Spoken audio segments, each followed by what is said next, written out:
Kata orang kafir, kalau kita mau menang di medan Uhud ini, bunuh Muhammad. Lihat nih, ya, udah nggak usah pikirin yang lain. Semua penembak jitu sekarang fokus kepada siapa itu? Rasulullah, kepada Muhammad. Muhammad mati, bubar pasukan ini. Dan itu dibaca, Pak, oleh seorang sahabat mulia Rasulullah yang bernama Sayyidina Mus'ab bin Umair. Ini orang hebat, Pak. Ini anak orang kaya. Dulu di Mekah terkenal dengan kekayaannya. Bajunya baju yang paling mahal. Minyak wanginya itu, minyak wangi yang paling mahal. Berasal dari keluarga yang paling kaya di Mekah. Dia tinggalkan kekayaan itu karena cintanya kepada Rasulullah.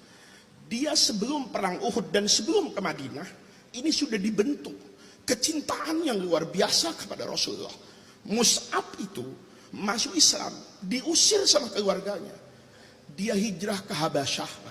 Dia hijrah ke Habasyah itu. Pulang ke Mekah, itu Rasulullah tidak berani, Pak, menatap kondisi Mus'ab. Karena begitu miskinnya ini orang. Orang yang paling kaya di Mekah, baju paling bagus, mau makan apa aja. Itu ketika balik dari Habasyah ke Mekah, dia tidak pakai sendal, Pak. Cuma dibungkus dengan apa itu? Anduk. Itu semua orang mengatakan, Mus'ab, betapa miskinnya kamu setelah menjadi umatnya Muhammad. Betapa kirinya kamu setelah mengikuti Muhammad. Mus'ab dengan lantang mengatakan, cukup saya punya Rasulullah satu, maka itu lebih mahal daripada dunia dan seisinya. Itu Mus'ab bin Umair. Orang ini cintanya sama Nabi itu luar biasa. Dia tinggalkan semuanya itu untuk cintanya sama Rasulullah. Mus'ab bin Umair di perang Uhud itu, puncak kecintaannya Mus'ab kepada Rasulullah. Dia lihat itu begitu banyak orang yang ingin membunuh Nabi di perang Uhud. Apa yang terjadi?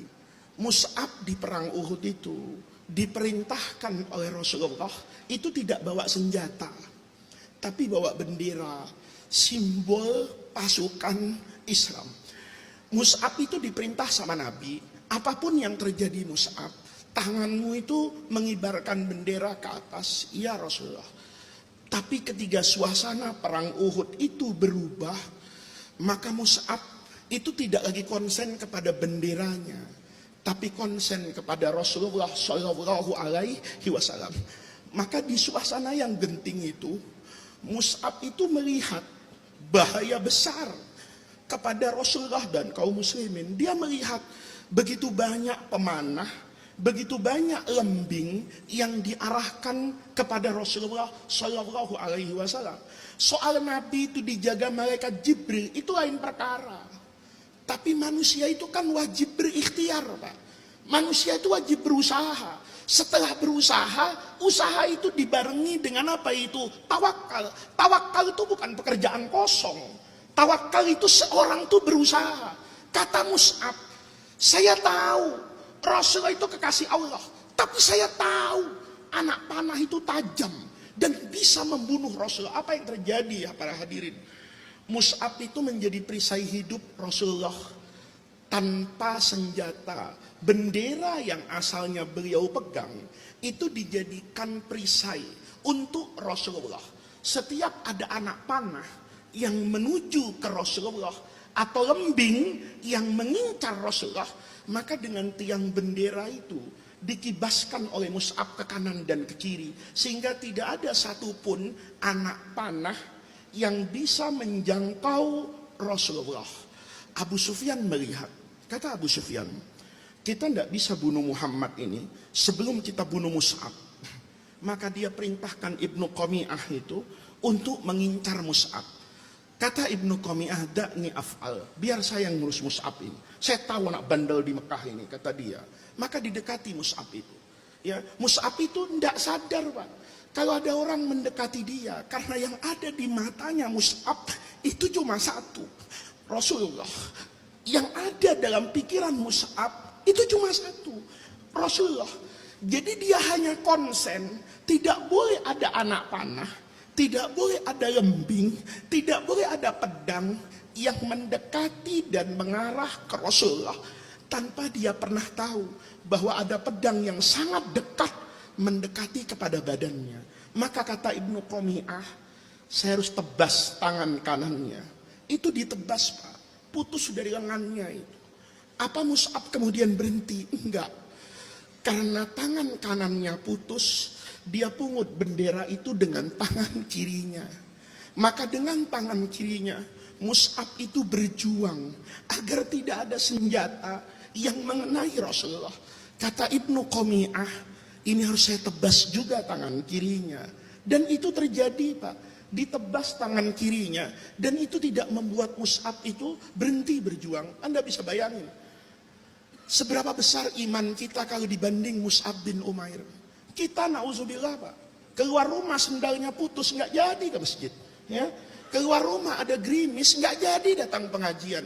Tapi Mus'ab itu berdarah-darah tanpa kedua tangan. Apa yang terjadi? Bendera itu nempel, Pak, di lehernya itu dengan dadanya itu. Dengan sisa kekuatan, Mus'ab itu menjadikan dadanya sebagai perisai menjaga Rasulullah. Coba bayangkan, tangan ini berdarah kanan kiri, bergerak seperti binatang Mus'ab itu. Setiap ada anak panah, maka anak panah itu ditahan dengan dadanya.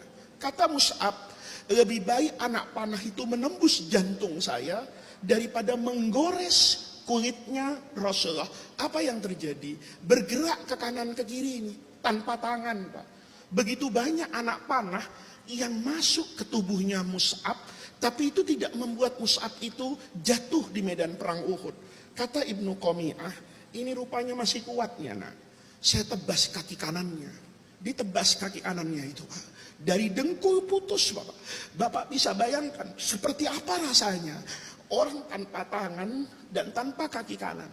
Begitu kaki kanannya ditebas, robohlah Mus'ab itu.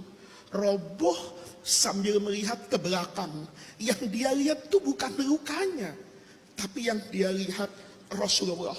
Dia berpisah dengan Nabi. Dia katakan, Rasulullah, cinta saya sudah saya buktikan, Nabi. Saya menjaga engkau hari ini di medan Uhud, tapi saya punya keterbatasan, Rasulullah. Kaki saya sudah tidak ada dan saya tidak bisa bergerak. Di situ Mus'ab sebelum meninggal ngomong, wa ma Muhammadun illa Rasulullah. Kata Mus'ab, dan tidaklah Muhammad itu hanya sebatas Rasul utusan Allah. Kalaupun Muhammad mati, kata Mus'ab, tapi Allah itu hayyun baqin. Allah itu yang maha hidup. Allah yang akan menjaga Muhammad, bukan saya. Itu kalimat perpisahan. Dari situ Bapak dan Ibu sekalian, kata-kata Mus'ab itu diabadikan. Wa ma Muhammadun yang dibaca oleh qari tadi, illa rasulun qad khalat min qablihi rusul afa immata. Seolah-olah malaikat yang diperintahkan oleh Allah, Jibril, untuk membawa wahyu tadi mengatakan kepada kaum muslimin, afa immata, apa kalau Rasulullah itu meninggal, inqalabtum ala aqabikum, kalian akan kembali murtad? Oh tidak. Kalaupun mati Rasulullah, tapi kita tidak pernah menyembah Nabi. Yang kita ibadah itu adalah Allah yang maha hidup. Saya ingin sampaikan Bapak Ibu sekalian, ini namanya cinta kepada Rasulullah. Cinta yang tidak mempertanyakan. Mus'ab tuh gak pernah tanya sama Nabi. Gak pernah Mus'ab tanya, Nabi, kalau saya mati ini, saya dapat apa tuh gak pernah tanya. Kalau tangan saya ini terputus di medan Uhud, itu saya dapat apa? Cinta itu bukan persoalan dapat apa. Cinta itu adalah pengabdian tanpa batas. Cinta itu adalah rasa kasih sayang kepada yang dicintai tanpa harus mendapatkan apapun sebagai balasannya. Dan itu dibuktikan oleh Mus'ab bin Umair. Apa yang ingin saya katakan Bapak Ibu sekalian? Sebagai umat Rasulullah, kalau pertanyaannya pantas atau tidak pantas, tentu kalau dengan ukuran yang sempurna seperti Mus'ab, maka kita katakan kita belum pantas untuk jadi umat Rasulullah. Tetapi kita perlu belajar dari orang-orang seperti Mus'ab bin Umair yang membuktikan bahwa untuk menjadi umat Rasulullah agar diaku nanti oleh Nabi Muhammad sebagai umatnya, kita butuh satu.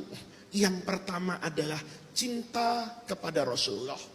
Maka cinta kita, kalaupun tidak bisa seperti Mus'ab, itu harus kita buktikan pada batasan maksimal di zaman ini. Coba Bapak Ibu sekalian, tadi saya yakin Hadroh ini baca Barzanji ya? Baca Barzanji tadi kan? Itu karangan Imam Ja'far bin Hasan al-Barzanji. Yang dibaca tadi itu kan sejarah hidup Rasulullah. Ini supaya Bapak nanti tidak ada pertanyaan di masjid ini. Kenapa sih orang kalau baca maulid itu kok ada kayak sair-sair? Ini kan ada orang menganggap bahwa agama itu cuma Quran dan hadis. Itu salah. Karena tradisi menceritakan kehebatan Rasulullah itu biasa dilakukan oleh para sahabat Nabi dengan menggunakan yang namanya apa itu? Syair. Jadi kalau ada orang bilang Barzanji, Diba, Simtud Duror, bid'ah, itu orang nggak ngaji, Pak. Kalau orang ngaji tahu, dulu di Madinah Sayyidina Hasan bin Sabit itu karena terpukau dengan kehebatan Rasulullah. Hasan itu setelah masuk Islam, ngelihat sejarah hidup Nabi, ngelihat gimana Nabi sehari-hari, itu duduk depan Nabi itu. Dia bacakan syair. Apa kata Hasan? Wa ajmalu min kalam taraqattu aini wa ahsanu min kalam talidin nisa'u khuliqta mubarra'an min kulli aibin ka'annaka qad khuliqta kama tasha. Itu kan baca syair, Pak. Maka kalau kita tidak bisa seperti Mus'ab bin Umair, minimal kita datang ke majelis mempelajari sejarah hidup Rasulullah. Saya juga pesan sama yang baca maulid itu. Maulid itu jangan cuma dibaca, tapi dimaknai, dipahami. Kalau nanti sudah paham, maka kita akan mengerti siapa itu Rasulullah. Kalau sudah mengerti siapa Rasulullah, kita pasti akan jatuh cinta kepada Rasulullah. Jadi pada maulid kali ini, saya tidak berpanjang lebar, kecuali mengajarkan yang pertama, kunci untuk menjadi umat Rasulullah, itu yang pertama mahabbah.